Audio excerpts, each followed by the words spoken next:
They're coming to get you, Barbara. Stop it! You're ignorant. They're coming for you, Barbara.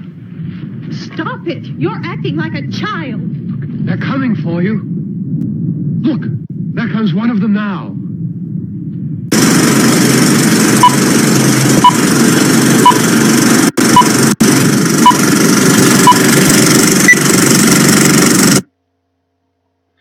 All right, gang. Welcome to Reiser's Treasure Hunting Emporium's live stream.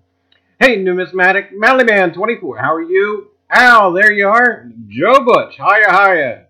How's everybody going? Coffee. Must have coffee. Always must have coffee. Anyway, gang. Welcome. We are a few minutes early, and kind of let chance for people to log on, get on here, and see what's going on. Hey, Rivendell, how are you? And if you guys couldn't tell, I've been monkeying around with some sort of opening, because usually after you go on live, I need like a minute to get ready. So, we're fooling around with a couple of things. Found silver tonight. Congrats, M.A. Lyman. And, wow. What kind of silver did you find, Mike? And, but anyway, got a couple different things going on with the channel we'll go over, and of course we got a little bit of a giveaway going on. It'll be actually something I dug. This thing right there, that large cent from 1837. And it'll be neat to see. But there'll be more on that a little bit later. But again, that will be the viewer appreciation giveaway for tonight. But anyway, a St. Florian Protect Us pendant. Oh, that is cool. But anyway, gang, flash in your pan. Hello. And we got some other stuff going on, and we got a question for the chat, and again, treasure story and a little bit of history. And gang, don't forget, a little bit later on, the Hurricane Alley Rescue Team will be going live, so you might want to check that out. One kind of question I have, Mike, will Hurricane Alley, will he be going on 8 o'clock Eastern or Central Time? That I was unsure of. Hey, Lenny, how are you? But, anyway, gang, if Mike would be so kind, answer in the chat, and he'll let us know when Eastern Time. All right, so yeah, Hurricane Alley Rescue Team going live. But anyway, gang, this is what we got going on. Of course, you guys, if you haven't seen, the Animal Cracker Minutia Minute came out, and it's okay. What it is, it's letting me move on. It's letting me get to some other projects that are lined up behind it. I just could not wait to get to it. And I actually kind of started on a couple of them. But yeah, the Animal Cracker Minutia Minute is out. And it was out a little sooner than expected. Got kind of a situation going on. My dad is in the hospital. Unfortunately, had a heart attack, and now he needs a bypass. So, Dad, if you're watching, get well, and everything will be okay. And we'll be back up with them probably tomorrow afternoon. So, well wishes to him. Pray, good vibes, whatever might suit your calls would be appreciated. But anyway, gang. So yeah, editing for the this past Sunday's hunt is kind of put on hold a little bit, and that 1837 Largie is actually one of the finds of that day. And like I said before, that will be this viewer's live stream giveaway. Anyway, gang, thank you very much, Lenny. Hey, Drummond Detect. So anyway, also upcoming, we got a Captain Kidd video episode coming out. Did a little bit more research, and things are starting to look up. Giant Garrett Detectorist, how are you? And hey, Geocache.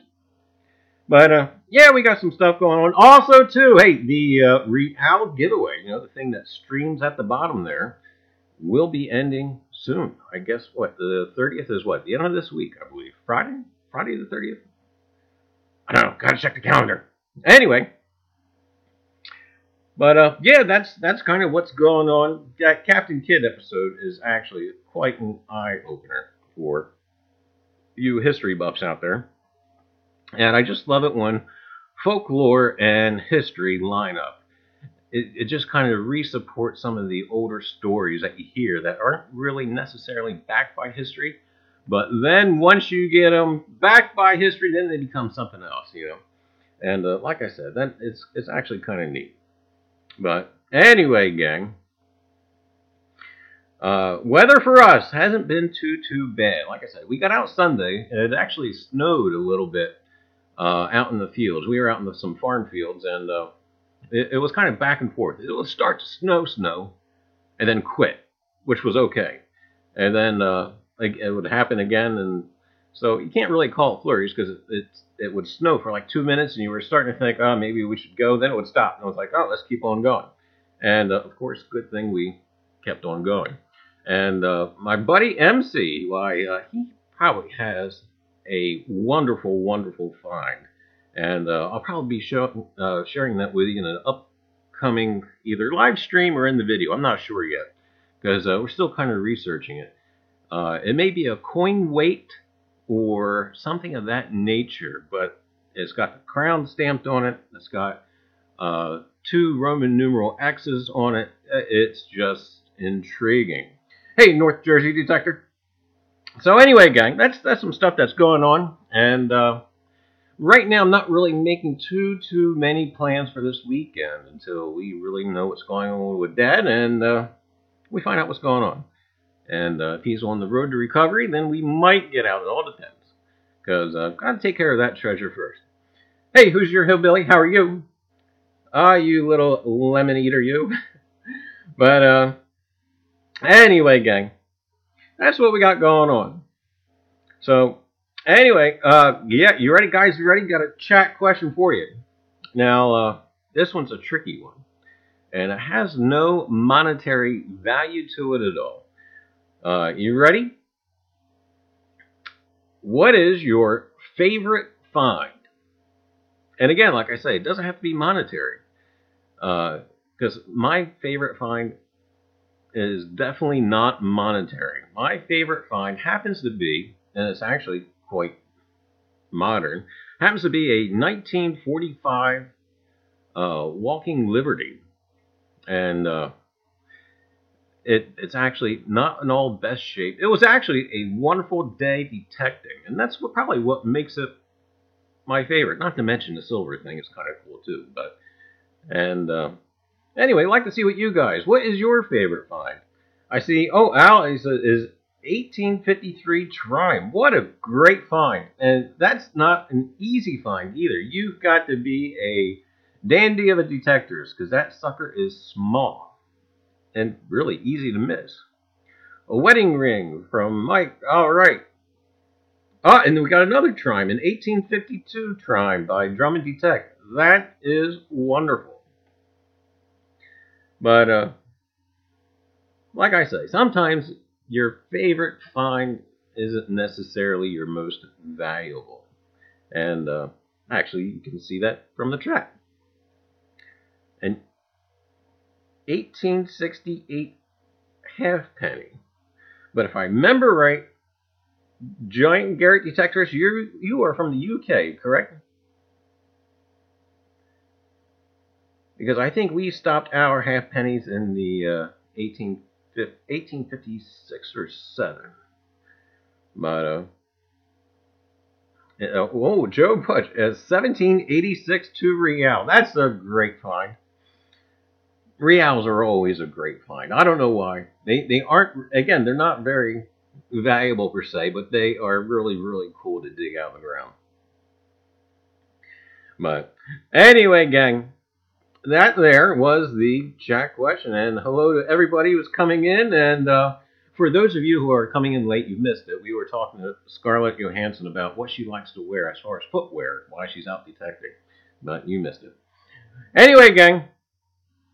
Again, don't forget the 1792 Spanish 8 Real giveaway. Ends on 3:30. If you haven't gotten in on that, get in on that.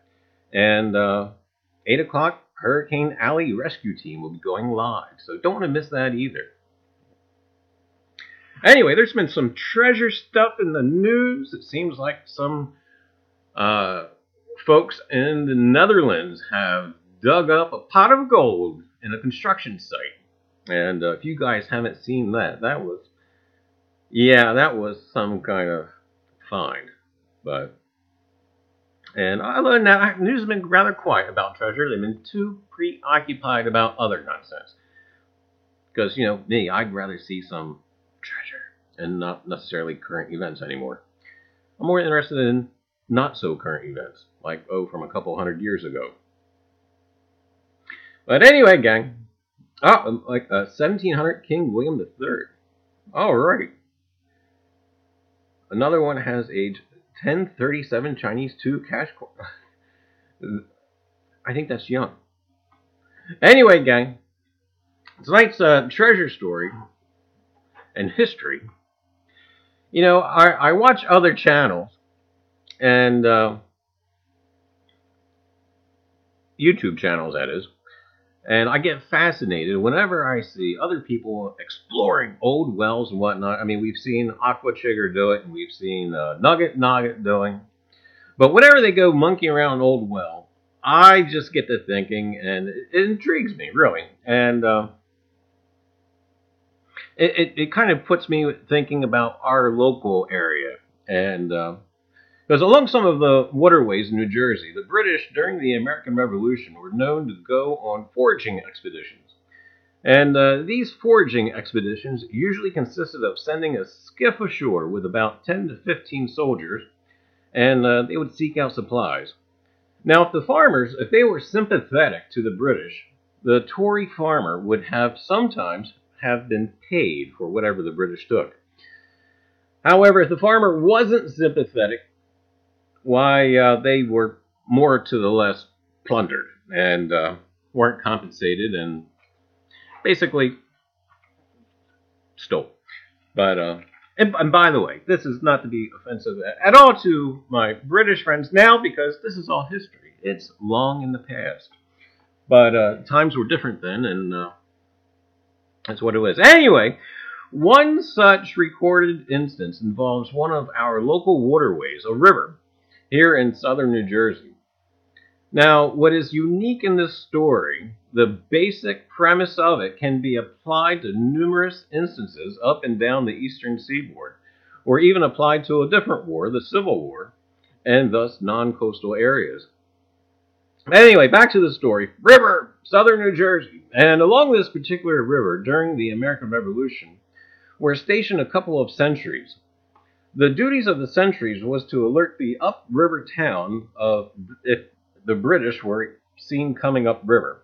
A signal cannon would be fired, and in turn, the alarm would be spread by ringing the courthouse bell, and church bells, and etc., general pandemonium. But it makes me wonder, too, if there's anything left where those sentries were stationed. But anyway, the alert was given. The local militia would assemble and ready themselves for a possible attack. Now, history doesn't exactly record the catalyst of this false alarm. Whether it was an accidental discharge of the signal cannon, a signal cannon from a ship, or some tomfoolery with the courthouse bell. But whatever the case, the town thought they were given the word to prepare. And the town had every right to be jumpy. There was already relatively local instances of wartime plunder, and I imagine this weighed heavy on the minds of the townspeople. Fear and apprehension, fueled by an infrequent media source, they have no CNN or no Fox News, and an extremely unreliable candlelight alcohol-induced tavern gossip. And by the way, these same alcohol-driven tavern folk were somewhat responsible for some of the lynching of Tories in my area, as well as even having their own little skirmishes. And if you were a revolutionary, you would go to this tavern, and if you were a Tory, you would go to this tavern. And basically, after getting liquored up, the opposing tavern patrons would gather in the streets to attempt to settle their differences. So basically, had both people from each tavern coming together. And we know how these things go. You know, words would be said, you know, things would be shouted, names would be yelled, then rocks thrown, and then it just general pandemonium. But anyway, they would attempt to settle their differences, and it just really didn't. It just added to the general tension that was going on. But even through these skirmishes were basically, it was basically a barroom brawl, but it did bring the war closer to home. What sometimes is neglected to be taught about the American Revolution was that the country as a whole wasn't completely for the separation. Not everybody wanted independence. And you had, again, these sources of tension. But the 13 colonies were heavily divided as to whether or not to declare independence. And we even see it during the deliberations in Philadelphia. And we can hear it in some of the speeches that we're giving. And speaking of which, the Declaration of Independence, the Revolutionary War was actually going on for an entire year before things were kind of settled. And Ben Franklin, I think, said it best as far as what they were doing and realizing the full scope of things. He said, we must all hang together, or most assuredly, hang separately. And basically, if we don't all get our acts together, either we're going to, if we fail, we're going to die. Even Patrick Henry, you know, it always brings back Patrick Henry. You know, the whole give me liberty or give me death. And basically, if Patrick Henry didn't get his liberty, he would have gotten death. But anyway, gang. So, and again, with Franklin, when he talks about hang together or hang separately, he wasn't talking about hanging with the homies. He was talking about hanging from a noose. But anyways, to get back, I digress. South Jersey River, American Revolution, false alarm, jumpy town people. So anyway, you can imagine the panic, the sense of urgency when they heard the ringing of those bells. Imagine a militiaman or a Minuteman getting dressed, grabbing his firearms, and either taking his valuables himself or instructing his wife to dump their valuables down the well. The well, a somewhat fast and temporary safe place from marauding British troops. And down in the well, the silver plate and the coins went. And this has actually all been documented. We can see this in that town's newspaper reports. We actually had reporting going on. And basically it describes what people were doing in between hearing the false alarm and getting the local militia ready. And basically, here are some of my thoughts. I would imagine that the process of dumping the valuables into the well would have been placing the items in a sack or a cloth bag and basically dropped in. And after the alarm was dismissed, they would then obviously retrieve the valuables. But how would you retrieve them? My ideas were like a long gaff on a hook. After all, we are somewhat a coastal area, so a gaff, you know, like from a boat or whatnot, would be an easy thing to lay your hands on. And or send the youngster down in the bucket to grab them out. I mean, that seems absurd in today's thinking, but back then that was kind of not so much of a dangerous thing, at least not to them. And some further thoughts, you know, what if the bags or sacks broke? And then further, I was thinking, what if some of the towns closer to the actual battles and forage runs, What if some of those folks became casualties of war and never retrieved their valuables? And unbeknownst to future dwellers of those same houses for years afterwards, what if that stuff is still down there? Could be. But anyway, gang, and there's places such as these, as we described, that actually exist, where basically the houses were overrun and people were actually murdered. And maybe in a future live stream, we will actually talk about one. And one, unfortunately, we cannot dig. Why? It's actually a National Historic house, and it's protected. But I know of a couple others that we may actually go and take a look at in a future episode. But anyway, gang, that was basically in a nutshell tonight's little history and treasure story. Because, yeah, gang, there could be treasure down in those wells. Hey, dirty dog diggers, how are you? And for you folks who are coming in late, you missed it. We had Bill Cosby sharing some cocktail recipes, and they were quite interesting. But anyway, gang, wells, and I haven't really concreted any ideas as far as, we've seen people drop cameras down in wells and whatnot, and I think I actually seen one guy actually tie off his metal detector and send the metal detector down into the well. And of course, with multiple junk being down there, and especially a well that hasn't been used for years, why there's just all kinds of stuff down there. So some of course, you're going to get signals.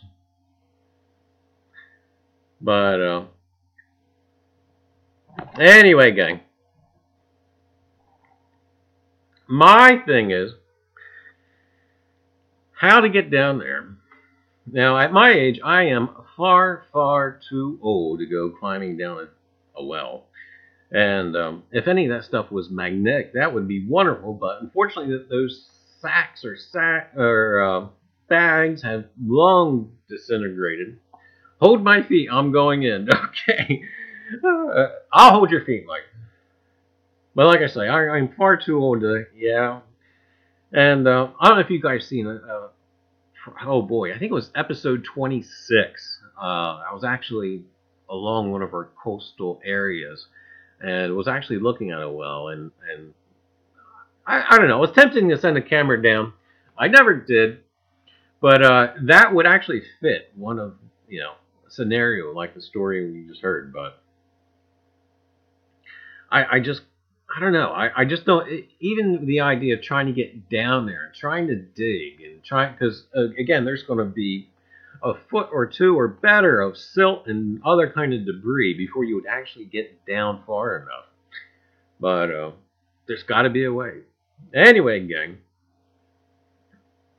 for you guys, why coming in late too, that is tonight's viewer appreciation giveaway. And that was actually just recently dug this past Sunday. And it actually got hit, looks like, by the plow 20 or so times. You got this scarring on the top here. The back isn't so wonderful.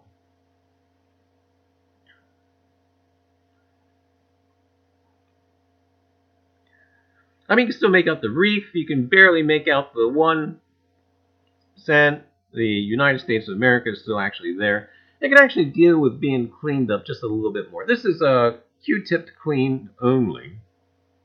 And I really wasn't decided as far as what was going to happen with it. And I thought it would be neat to do a giveaway with it. Something that was actually dug. But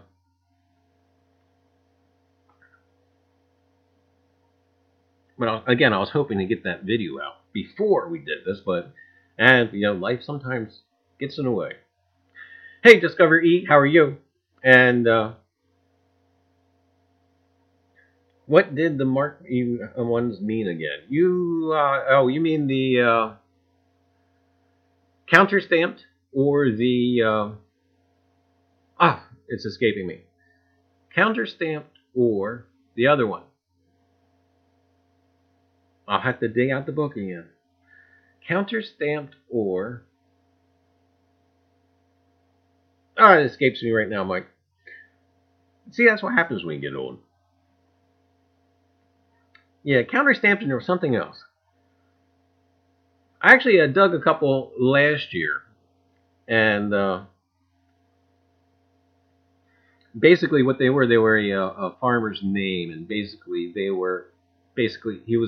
he basically had his version of the company store.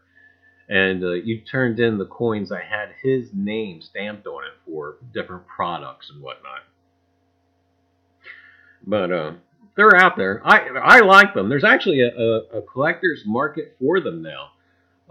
There's actually an internet web page, website, that actually you can register the different types of counter stamping that you've come across, like the names or the companies. Or sometimes they're used as trade tokens for different stores and whatnot. And on this website, there's actually a registry where you can actually find the different listings and whatnot. And or add to it, send them an email saying, hey, this is the one that you got and whatnot. But I watch your channel all the time. Enjoy your digs, and thank you for the education. All right, well, hey, thank you for watching Discovery. And again, some people, I talked to a couple of guys about getting like what I dig. And a couple of them were saying, oh, isn't that horrible? You know what? If it inspires somebody to get out there, off of their couch, out somewhere in nature and trying to find treasure or learn about history, I don't mind giving it away. But metal texting e-text with Kevin, how are you? And but anyway, I'll be giving away a little bit later. But, oh, by the way, on this date in history, in 1794, Washington, that's George, and Congress authorized the creation of the U.S. Navy. Yeah, that was back in 1794. But anyway, gang, yeah, we're going to do this as a weekly thing. 7 o'clock every Tuesday. Same bat time, same bat channel. And we're going to basically have the same format. I wasn't as prepared tonight as I have been on the previous live streams, like I said, with Dad not being well. But anyway, we are still on live tonight. Use poor miner's elevator, wooden boom boat. I like that boat winch idea. That's a good idea. But anyway, gang.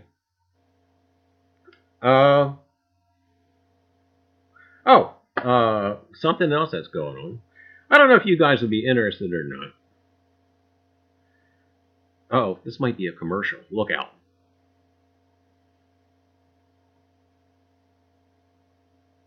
I can't do it. No, I can't do it. Anyway, gang, if you guys would be interested in a 1793 chain scent mug, they're actually these things right down there. You probably guys have been wondering what the heck they are. There's actually a chain scent mug. It's on each side. It has both the reverse and the obverse side of the coin on each side of the mug. And if you guys would happen to be interested in those, why, I'll give a link. But they are quite neat. I know I'm actually getting one for myself. But anyway, gang, this live stream tonight will probably not as long as the other ones. Like I said, we probably weren't as best prepared just because of kind of life getting in the way. But dear old Dad, why, yeah, we gotta kind of keep tabs on him. But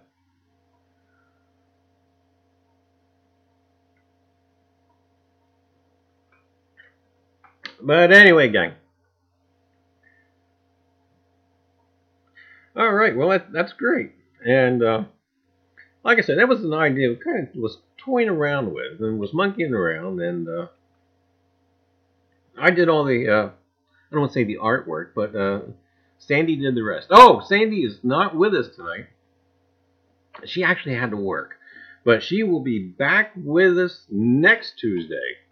And she'll be helping out with the chat and helping out with the giveaway. You know, normal Sandy duties. But she will be back. Oh my goodness, other stuff. See, told you, it wasn't as normally prepared as normal. But we got stuff to look at. I forgot. Oh my goodness. But I will most definitely tell her you said hi.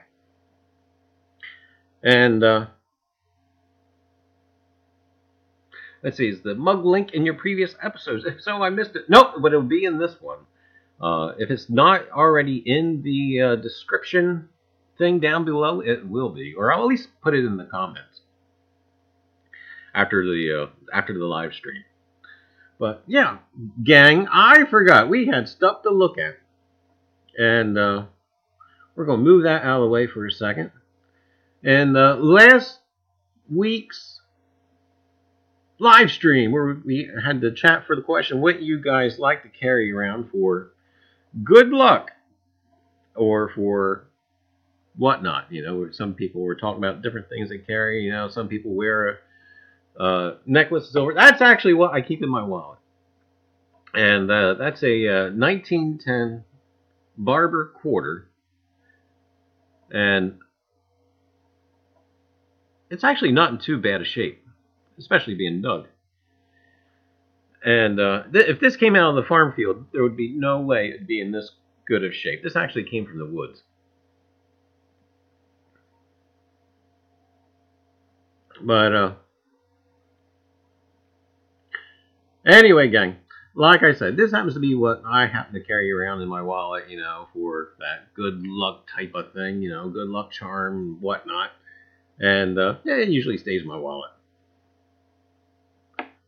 And also, too, gang, that Sunday out in the farm field. Oh, by the way, too, the farm fields. Oh, the farmers are starting to prep. So now we're in a race before all the farmers have to plant and everything. Hey, Quarter Hoarder, how are you? And but anyway, that Sunday also produced this. This here is some sort of colonial copper, and this is actually the first time I get to really look at it on the coin cam.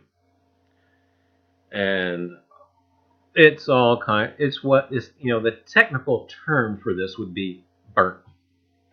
And there probably really isn't anything coming off of it.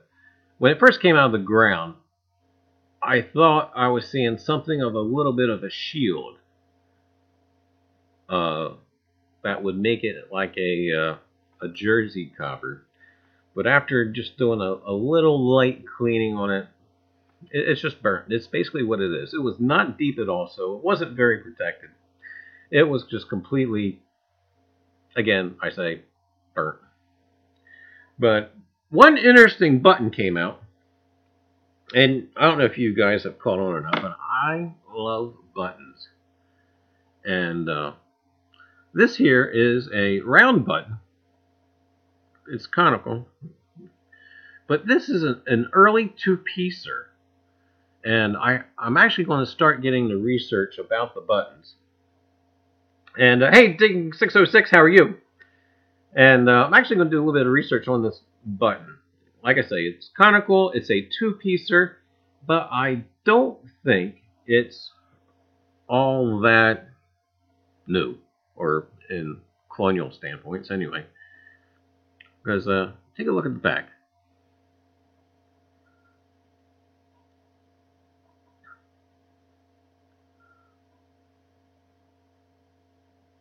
I don't know if you guys can see that or not, but yeah. And anytime you can get a two-piecer whole out of the ground, especially out of a farm field, that's doing something. Because usually you'll find a half. You know, you either find the outer half or the under half. And this guy was fortunate to have both pieces still connected and even the shank still attached.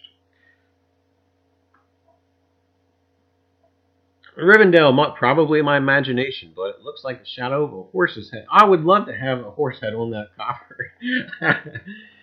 Let me tell you, you know, when you first take stuff out of the ground, your imagination, your eyes just start seeing things that aren't there. It happened many a time to where you get so excited over something that's coming out of the ground and you think what it is. And again, I try not to clean in the field whatsoever. There's two things with that, by the way. One, I don't want to remove. Sometimes you only have one shot to see what's on a coin, because then sometimes when you start cleaning or whatever, or if it flakes, you'll never see that same thing again. And so I try when stuff like the large cents or whatnot comes out of the ground, however it comes out of the ground, I'll usually film it and I'll put it in the case, and that's it until I get it home. And then after I get it home and actually have a better environment to clean it, I'll start taking it down slowly, and I'll try to make some judgment calls as far as what to clean it with, what not to clean it with. If you guys happen to remember the 1808 half cent, that only needed a Q-tip. That was it.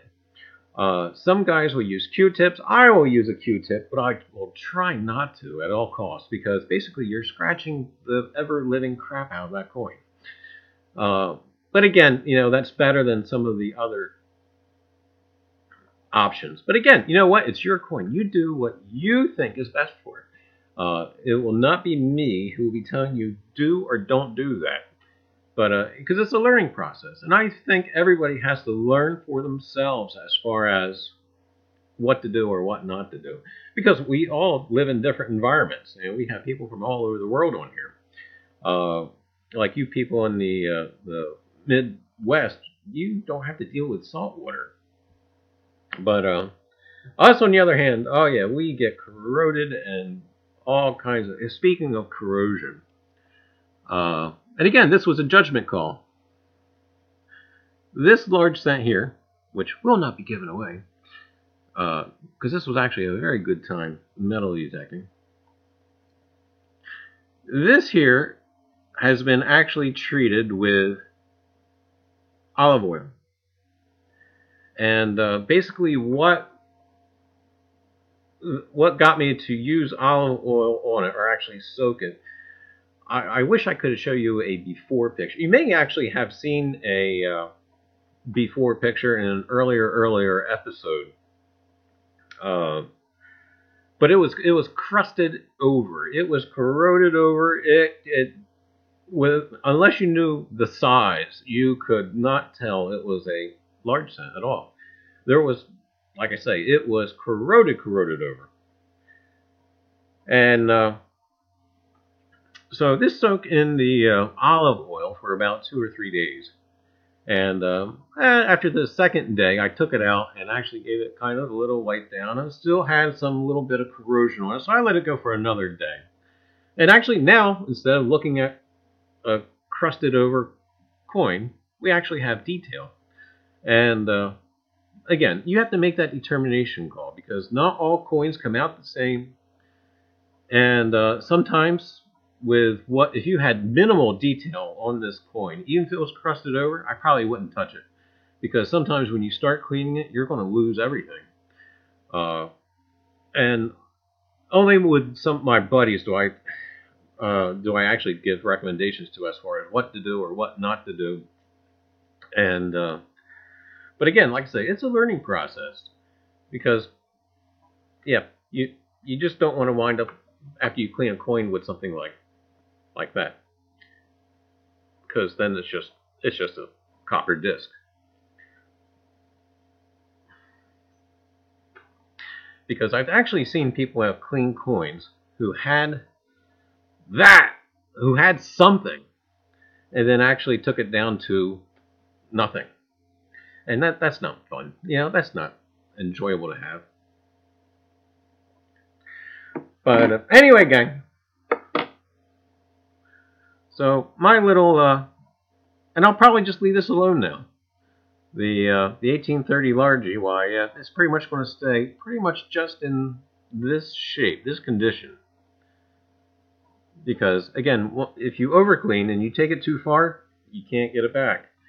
So, anyway, gang. So that's kind of what I've been working on lately.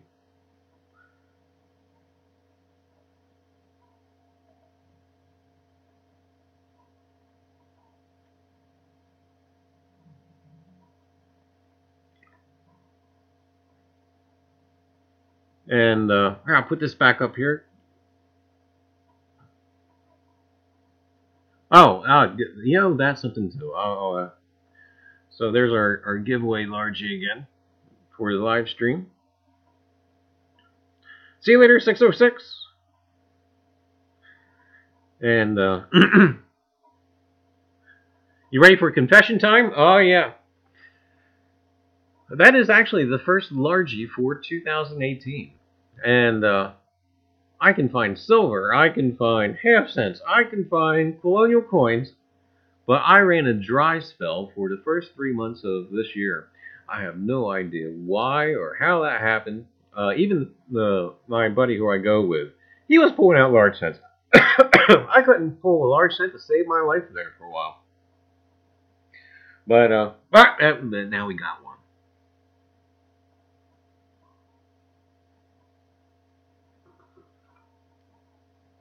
Anyway, gang, I think we'll go ahead and do the viewer appreciation giveaway. That thing. And let's see if this thing tells me anything. You ready? Let me look at it. 16 viewers, it says I have. So anyway, gang, if you guys want to get in on the viewer appreciation giveaway,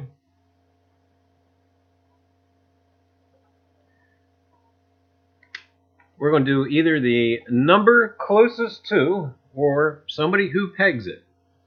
So we need you to pick a number from 1 to 16, please. You ready? Set, go.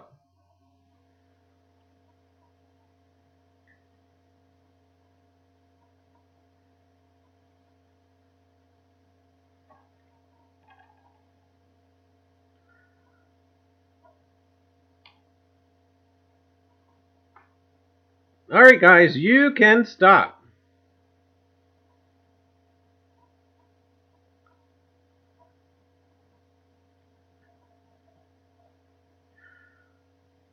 First person in my chat that got it is Lenny Cano, number 11. Let me just double check.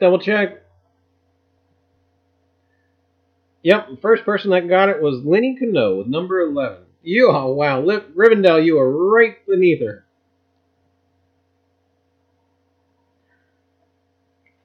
All right, Lenny, congratulations. And if you'd send me a PM with your address, why, we'll get that out there to you. Usually it'll take a couple of days. I'll probably send it out, if not tomorrow, definitely Thursday, because post offices, I believe, will be closed on Friday. So yeah, I'll see if I can get that out tomorrow. But again, congratulations, and thanks for watching. And gang, we're probably going to close this up a little bit early. Uh-oh. Haha, please send it to M.A. Lyman for being so nice. How about that?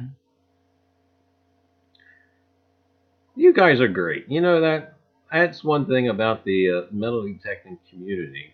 Just the camaraderie is so wonderful. Speaking of camaraderie, I don't know if you guys have seen or have been following the chain scent, the Indian head scent that's being sent around to all the different YouTubers and whatnot. Most recently, CFA, Coins for Amateurs. They had it. They did a little episode on it. And now it's being sent to CT Relic Recovery, if I remember his name correctly. And so, yeah, check out their videos. Their video on the chain scent. It's actually traveling around quite nicely. But, yeah, Lenny, that is wonderful. So, congratulations to both of you. Congratulations to Lenny, and then congratulations to Mike. So, Mike, just PM me the address, and we'll send that out to you. But anyway, gang, we are going to wrap this up. And CT Relic Deck. That's right. Thanks, Drummond Detect. Anyway, gang, we're going to wrap this up. Sorry that we are not running the full hour, like I said, with situations with going on with dear old dad, why we haven't been preparing as now. But anyway, gang, have a good night. Get out there and find your treasure. And yeah, that's right, gang. Don't forget Hurricane Alley. He'll be coming on at 8 o'clock. And give it a look. Give it a check out. Anyway, gang, have a good night. Take care. Get out there. Go find your treasure. And stay tuned.